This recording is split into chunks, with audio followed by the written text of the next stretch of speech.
Greetings and welcome to the Dr. J vlog series. It is Monday, May 5th, 2025. Happy birthday to one of my big sisters, Patricia. Trish is, well, I won't say her age. She's a little bit older than I am, though. I'm the youngest of six. But happy birthday, Trish. And today, on Mondays, that is, we talk about mathematics and statistics. So, mathematics, in my view, it's the ultimate sort of stand-in or representation of the patterns in nature. They're found everywhere, throughout nature, throughout the universe. And mathematics, remarkably, represents these patterns. We can describe basically anything that we can see or even imagine through some type of mathematical terms. So, just quite commonly, we describe our height and our weight, of course, using mathematics. And we use numbers all the time to describe the quantity or the amount of something. Think of the math involved simply in cooking or following recipes, all of which reflect underlying patterns that are involved to generate certain kinds of food, certain kinds of outcomes, if you will. There's math involved in designing everything that we create, whether we're explicit or even aware of what we are doing formally. And we use the math all the time to describe the patterns that we find in nature, from the temperatures that we experience to the length of the sound waves that we hear, from the acceleration of objects due to gravity to the speed of light, from the number of stars in our galaxy to the distance spanning the visible universe, or at the very edges of our universe. So currently, by the way, how old is our universe? Well, we don't know exactly, but we estimate that it's about 13.8 billion years old. By the way, can we know that with certainty? I don't think so. It's our best current guess. And that's based on our understanding of the cosmic microwave background radiation. It was discovered in the mid-1960s, or confirmed as such. And it's also based on certain cosmological assumptions or parameters. So as we continue to study these details and new evidence emerges, for example, from the James Webb Telescope, the estimates with respect to the age of the universe are almost certainly going to be revised sometime within the next decade or two. Now, all that said, there's one thing that's always fascinated me about numbers. Well, actually many things, but in particular today, it's the distinction between rational and irrational numbers. Okay? So, what am I talking about here? Let me just change up the view here.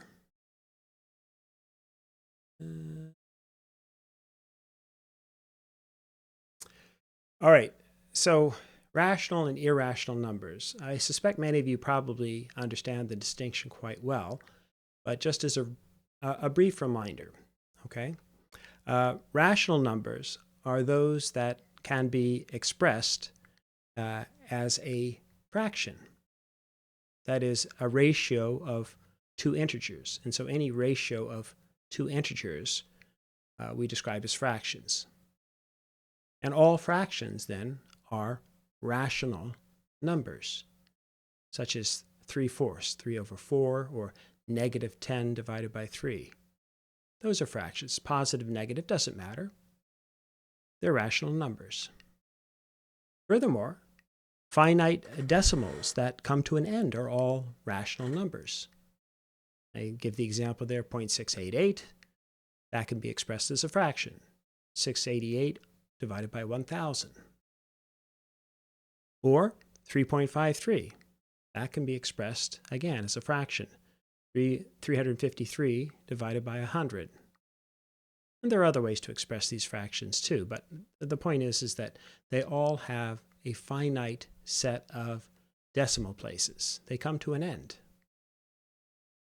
And that includes even those that have repeating patterns. So for example, if you have a decimal with a repeating pattern like 0.171717 to infinity, then that's a rational number too. Why? Because that actually can be expressed as a ratio or a fraction of 17 divided by 99. or 17/99, if you will. Okay, the bottom line then is that there are patterns here. And anywhere you can express something as a ratio of integers yields a rational number. And we use these all the time in our daily lives. But what happens if we can't do that? That is, what if we can't express the number that we're describing as a fraction? Well, that's when we get irrational numbers. So irrational numbers, by definition, cannot be expressed as fractions. So what do we know about them? Well, for example, what about the square root of 5, just as a simple, straightforward case? We know that the square root of 4 is 2, and we know that the square root of 9 is 3. And so 5 lies somewhere in between 4 and 9, obviously, which means that the square root of 5 must be greater than 2 and yet less than 3. And so if you use a calculator, you'll quickly find that the square root of 5 is equal to 2.2360679775 ... In other words, that is, I've only provided the first 10 digits, but the decimals go on endlessly. That's what the ... represents, and crucially, without repeating. Never ends. So as such, you cannot express the square root of 5 as a ratio of two integers, and that makes it an irrational number. Famously, think of the expression pi. We're all familiar with pi. It's an irrational number. Most people learn that pi equals 3.14, but of course it's actually much more than that. And again, I've given the first 10 digits, 3.141599265, and it goes on again forever and without repeating. And so irrational numbers then are simply those that cannot be expressed as a fraction or a ratio between two integers. And so the numbers go on forever without any discernible repeating pattern. Most numbers that we interact with on a daily basis are rational, kind of like people in general. Yet there are some oddball numbers out there that exist that we encounter, and they're by definition the irrational numbers. Again, kind of like some people you might know. And that again includes the famous figure pi. So in truth, though, there are actually far more irrational numbers than there are rational numbers. Why? Well, for example, there's at least one irrational number between any two rational numbers. So that's a guarantee.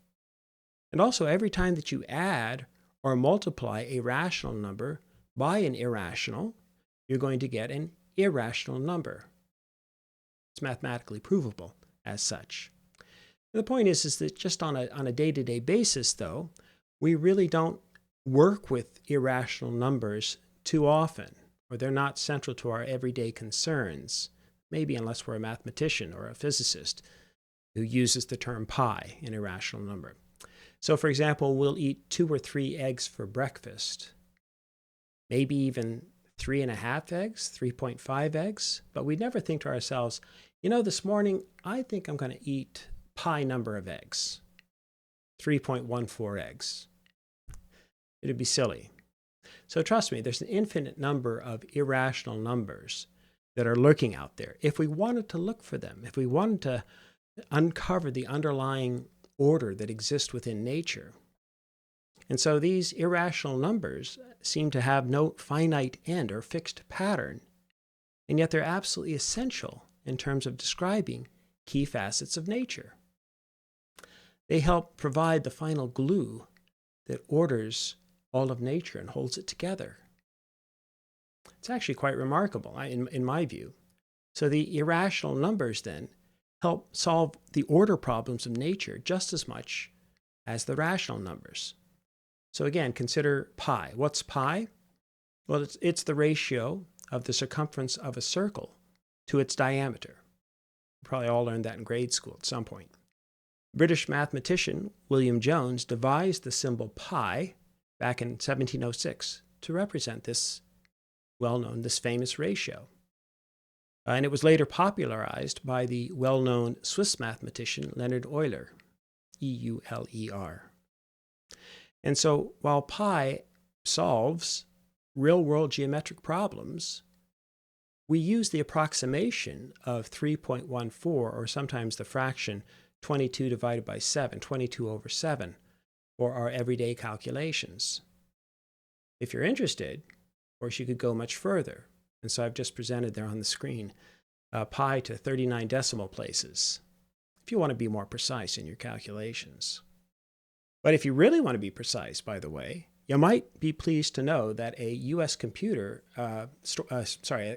storage company last year has calculated pi to a world record 105 trillion digits. Remarkable. The calculations took 75 days to complete and used up to 1 million gigabytes of data.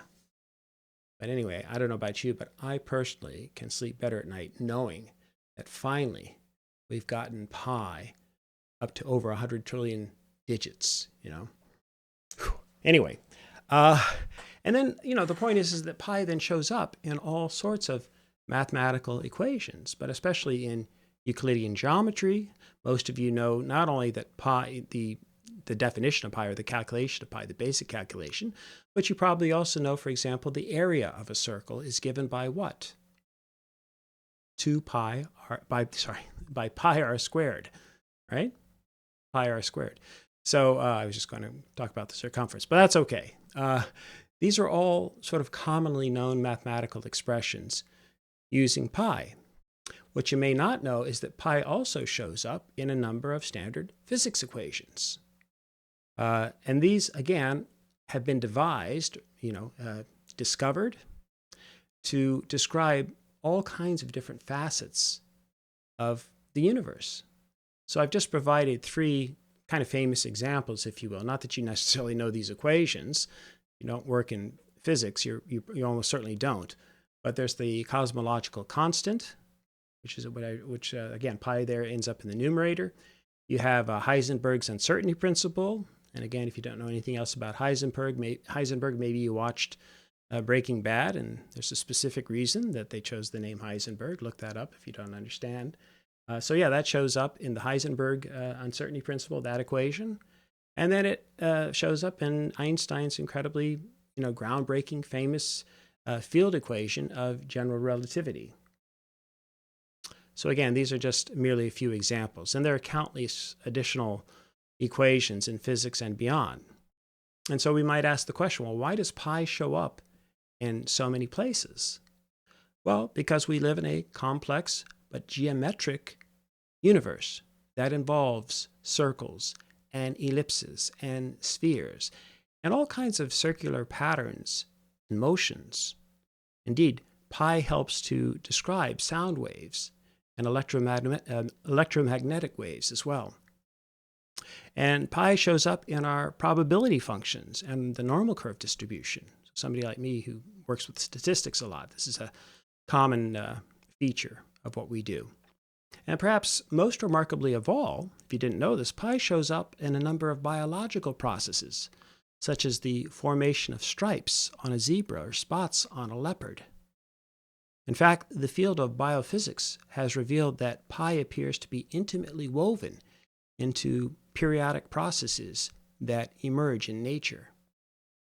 It appears in the governing biophysical laws of cell division, or the timing thereof, also with respect to heartbeats, breathing cycles, and circadian rhythms that control sleep-wake cycles. But these are topics for another day. I just find it remarkable that pi should show up in so many places in the natural universe. So today, let's just appreciate that we need both rational and irrational numbers to help us understand and explain all the properties of the universe, from the physical to indeed the biological to statistical distributions. And I, for one, am eternally grateful for both kinds of numbers, and even more grateful that we've had these brilliant human beings over the centuries who've helped us to understand not only the nature of irrational numbers, but how they help us to solve the mysteries of the universe and even much of our everyday lives, even though, as I said, we're probably not aware of just how often we come across these numbers. All right, that's it for today. Until next time, may you and yours continue to create peace in your lives, nurture love in your hearts, and dole out hugs in abundance. Take care.